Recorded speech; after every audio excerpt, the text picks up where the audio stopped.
ঠাকুর শ্রী রামকৃষ্ণদেবের ১৯০তম জন্মতিথি উৎসব উপলক্ষে শনিবার সকাল থেকেই ভক্ত সমাগম বেলুড় মঠে। ভোর 4:30 নাগাদ মূল মন্দিরে ঠাকুরের মঙ্গল আরতির মধ্যে দিয়ে পুজোর সূচনা হয়।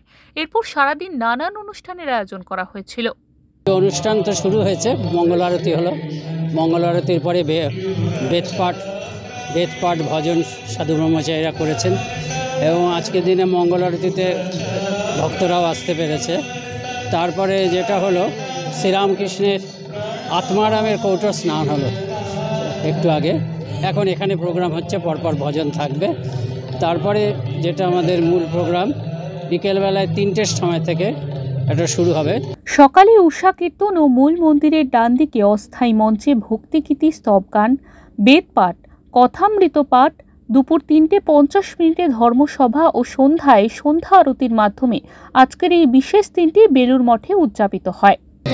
খুব ভালো লাগছে, আত্মারামের কৌটোর ব্যাপারটা এখানে আজকাল আছে, সেটা জেনেই আমার আজকে আসা এবং খুবই ভালো লাগে এখানে আসতে। মনে হয় এখানে মহাশান্তি, পরম শান্তি, চরম শান্তি, সব কিছু মিলিয়ে মনটা খুব ভালো। বিশেষ করে আপনাদের সাথে, তোমাদের সাথে, এত মানুষের সাথে দেখা আরও বেশি ভালো লাগছে। সারাদিন এই গান শুনবো, মন্দির দর্শন করব, ঠাকুরের কাছে বসবো, তারপর ভোগ প্রসাদ বিতরণ করে আমরা তারপর বাড়ি যাবো। আমি এসেছি সোদপুর থেকে, আমাদের কাছেই রহরা মিশন, সেখানেও অনুষ্ঠান হচ্ছে। দূর দূরান্ত থেকে হাজার হাজার ভক্তের সমাগম হয়েছে এদিন বেলুড় মঠে।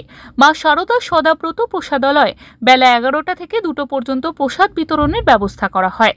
অসংখ্য ভক্তেরা এদিন এসেছেন বেলুড় মঠে, তাই প্রশাসনের পক্ষ থেকে সতর্কতামূলক ব্যবস্থা নেওয়া হয়। হাওড়া থেকে অনুপ রায়ের রিপোর্ট, ওঙ্কার বাংলা।